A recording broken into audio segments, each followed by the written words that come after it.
कांग्रेस नेता विजय वड़ट्टीवार ने एक प्रेस कॉन्फ्रेंस में पार्थ पवार और दिग्विजय सिंह पाटिल से जुड़े एक कथित जमीन सौदे को लेकर गंभीर आरोप लगाए हैं। वड़ट्टीवार का दावा है कि अमेडिया नाम की जिस कंपनी के माध्यम से जमीन का सौदा हुआ उसमें पार्थ पवार और दिग्विजय पाटिल दोनों पार्टनर हैं और इस एलएलपी पर दोनों की संयुक्त हस्ताक्षर मौजूद है। उन्होंने कहा कि मामले में दर्ज अपराध में केवल सब रजिस्ट्रार और दिग्विजय पाटिल पर कार्रवाई हुई, जबकि मुख्य लाभ पाने वाले को बचाने का प्रयास किया जा रहा है। वड़ट्टीवार ने आरोप लगाया है कि यह जमीन महार वतन भूमि से जुड़ी है और लगभग 1800 करोड़ रुपए मूल्य के इस सौदे में बड़े स्तर पर राजनीतिक संरक्षण दिया गया। उन्होंने मांग की कि मामले की जांच उच्च न्यायालय के सेवानिवृत्त न्यायाधीश से कराई जाए।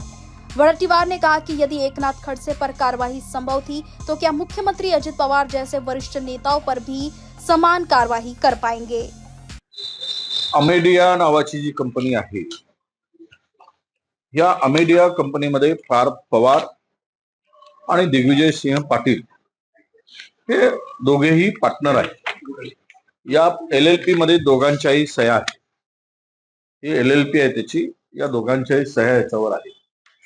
आणि हे असताना जे गुन्हे दाखल झाले ते दिग्विजय पाटील, सब रजिस्ट्रार तारू आणि शीतल तेजवानी या तिघावर हे सगळे गुन्हे दाखल झाले।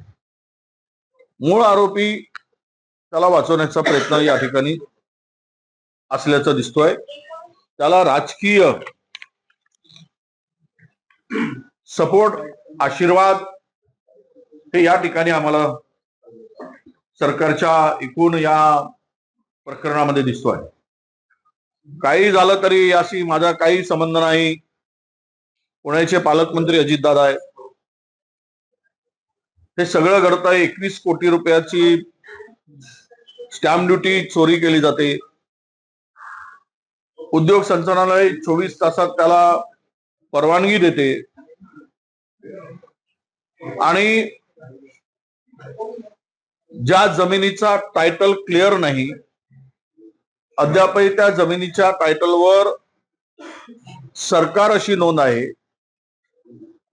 ती महार वतनाची जमीन आहे। गेली 25 वर्ष ते बिचारे दलित समाजाचे लोक लढाई लढतायत, ती जमीन मिळवण्यासाठी सातत्यानं प्रयत्न करतायत आणि 1800 कोटी रुपयाची जमिनीचा व्यवहार होतो। आणि खरंच अजितदादाला माहित नसेल का, हा प्रश्न महाराष्ट्रातील जनतेला पडलेला आहे। एकूणच एक कहावत है कि राज्यसभा में न्याय न होगा, सच्चे को फांसी होगी, झूठा मौज उठाएगा। तर हा झूठ हे अशीच आता चाललेली आहे। म्हणजे महायुतीचं सरकार म्हणजे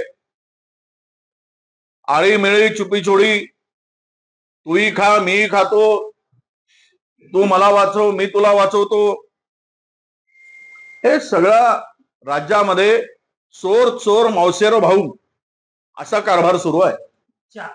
यामध्ये पार्थ पवार हे पार्टनर आहे, त्यांच्यावर गुन्हा दाखल होण्याची अपेक्षा होती। हा एवढा मोठा घोटाळा झालाय आणि सरकारने तातडीनं ती जमीन मूळ मालकाच्या नावानं करावी। केवळ टॅक्स भरला नाही म्हणून ती जमीन गेली 50 वर्ष 274 त्याचे वारस लढत आहेत। महार वतनाच्या जमिनीची विल्हेवाट मोठ्या प्रमाणात लावली जात आहे। घोटाळ्यावर घोटाळे होत आहेत, कारवाई होत नाही। काल मी सांगितलं, महिला बाल कल्याणच्या स्मार्ट अंगणवाडी किट 40 कोटीचा टेंडर होता। त्या 40 कोटीच्या टेंडर मध्ये अंगणवाड्यांची यादी नव्हती। 40 कोटीचं किट सप्लाय झाले। नव्यानं टेंडर काढून नवा टेंडर देण्याची आवश्यकता होती, पण कंत्राटदारावर मर्जी असल्यामुळे 90 कोटीचं काम पुन्हा विदाउट टेंडर महिला बाल कल्याणनी सरकारच्या मर्जीतील एका मोठ्या माणसाला दिलं, बिना टेंडरनी। हे काय सुरू आहे राज्यात? पुढे आहेत मुख्यमंत्री, पुढे आहे सरकार। हे सगळं जे चाललेलं आहे याकडे पद्धतशीरपणे डोळेझाक चाललाय का? असा प्रश्न उपस्थित होतो. एक न्यायाधीश, हायकोर्टाचे न्यायाधीश, उच्च न्यायालयाच्या न्यायाधीशाच्या खाली, अध्यक्षतेखाली एक समिती गठन करावी आणि या प्रकरणाची संपूर्ण चौकशी करावी. एकनाथ खडसे यांनी राजीनामा दिला होता, आता अजित पवारांच्या राजीनाम्याची मागणी आहे. नाही, 100% बघा, कुटुंबातील व्यक्ती आहे त्यावेळेस तुम्ही जर दुसऱ्याकडे बोट दाखवत असाल तर स्वाभाविक आहे तो बोट यांच्याकडे पण येईल. पण आता हे धाडस मुख्यमंत्री करतील का, हे महाराष्ट्रातील जनता बघते आहे. हो, एकनाथ करायलाच पाहिजे, ज्या सगळ्यांचीच करायला पाहिजे. यामध्ये उपनिबंधक आहे, त्यामध्ये पार्टनर आहेत, तुमचा तो पॉवर ऑफ अटॉर्नी ज्याला दिले तो आहे, महसूल विभाग, उद्योग संचालनालय आहे, तिथून फाईल जी गेली स्टॅम्प ड्युटीमध्ये सूट देण्यासाठी ते महसूल विभागाचे कोण अधिकारी आहेत, या सर्वांची नार्को टेस्ट केली तर सत्य उघड होईल. एवढा मोठा घोटाळा मीडियाने उघडकीस आला म्हणून आज माहीत झालं, नाहीतर असे किती घोटाळे. मी काल म्हणालो, परवाही बोललो, 1,00,000 कोटी रुपयाच्या जमिनीची विल्हेवाट लावली गेली. 1,00,000 कोटीच्या. अरे किती खायचा, किती झाला घोटाळे करायचे, काय करताय, कुठे मानून येतात जमिनी.